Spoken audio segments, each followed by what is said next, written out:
अस्सलाम वालेकुम दोस्तों। दज्जाल कौन है? यहूदियों का दज्जाल से क्या रिश्ता है? ये दुनिया में कब आएगा?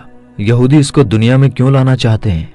और इसी को लाने के लिए ये यहूदी मस्जिद अक्सा को गिराकर अपना हैकल सुलेमानी क्यों बनाना चाहते हैं?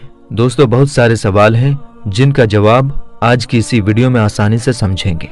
तो चलिए आगे बढ़ते हैं। दोस्तों, क्या आप जानते हैं कि इमाम मेहदी रज़ी अल्लाह ताला अन्हु के दुनिया में आने का वक्त बिल्कुल करीब आ चुका है और हुजूर पाक सल्लल्लाहु ताला अलैहि वसल्लम ने उनके बारे में जितनी भी निशानियां बताई थी वो सब पूरी होने के करीब हैं। और यहूदी अपनी उसी आखिरी प्लानिंग में लगे हुए हैं कि किसी तरह मुसलमानों के मस्जिद अक्सा को गिराकर अपना हैकल सुलेमानी यानी अपना थर्ड टेम्पल बना लें, कि जिसके बनने के बाद ये यहूदी 2000 साल पुराना हजरत दाऊद अलैहिस्सलाम का वो तख्त, वो कुर्सी लाकर रखेंगे कि जिस पर वो अपने मसीहा दज्जाल को बिठाकर पूरी दुनिया में राज करेंगे। इसलिए आज इजराइल पूरे फिलिस्तीन को मिटाने पर लगा हुआ है और इसी जंग के बीच उनका ये खास मकसद है कि मस्जिद अक्सा को गिराकर वहां थर्ड टेम्पल यानी हैकल सुलेमानी को बना लें। इसके पीछे की पूरी प्लानिंग 1897 में ही यहूदियों ने एक स्ट्रक्चर बनाकर कर लिया था और आज वो अपनी उसी प्लानिंग को पूरा करना चाहते हैं। यहूदियों का मानना है कि हम जब तक अपना हैकल सुलेमानी नहीं बना लेंगे तब तक हमारा मसीहा दज्जाल नहीं आएगा और उसके बगैर हम इस पूरी दुनिया पर राज नहीं कर सकते।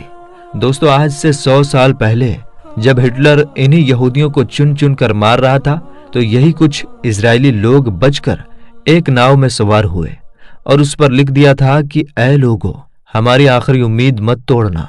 खैर दोस्तों, उस वक्त लगभग सभी देशों ने हिटलर के डर से जब इन इजरायलियों को अपने देश में जगह देने से इनकार कर दिया और आखिर में जब ये यहूदी फिलिस्तीन पहुंचे तो फिलिस्तीनी मुसलमानों ने इन पर तरस खाकर अपने यहाँ रहने के लिए एक छोटा सा इलाका दे दिया। लेकिन उसके बाद इन इजरायली लोगों ने वही काम किया जो इन्होंने हिंदुस्तान में किया था कि धीरे धीरे जिस कौम ने इन्हें अपने यहाँ रहने की जगह दी, इन्होंने उनको ही आपस में लड़ा दिया और उनके मुल्क पर गैर कानूनी कब्जा जमाने लगे। जिस तरह इन लोगों ने पूरे हिंदुस्तान पर कब्जा करके करोड़ों हिंदुस्तानियों पर कई सौ सालों तक जुल्म किया, इसी तरह इन यहूदियों ने 1946 के बाद से फिलिस्तीन पर कब्जा जमाने के साथ साथ फिलिस्तीन के मुसलमानों पर जुल्म के पहाड़ तोड़ते आ रहे हैं और अब तक इन लोगों ने लाखों फिलिस्तीनियों को मार डाला है। दोस्तों, मुस्लिम देश आज जिस तरह खामोश होकर बैठे हैं और सिर्फ बातों के अलावा वो कुछ नहीं करते, दिन रात फिलिस्तीनी लोगों का खून बहता देख रहे हैं, लेकिन कोई उनकी मदद के लिए आगे नहीं बढ़ता, इससे अंदाजा लगाया जा सकता है कि आगे के हालात भी ऐसे ही रहेंगे और यहाँ तक कि इमाम मेहदी रज़ी अल्लाह ताला अन्हु इस दुनिया में आ जाएंगे और फिर वो मुसलमानों की एक बड़ी तादाद को लेकर इन यहूदियों से जंग लड़ेंगे।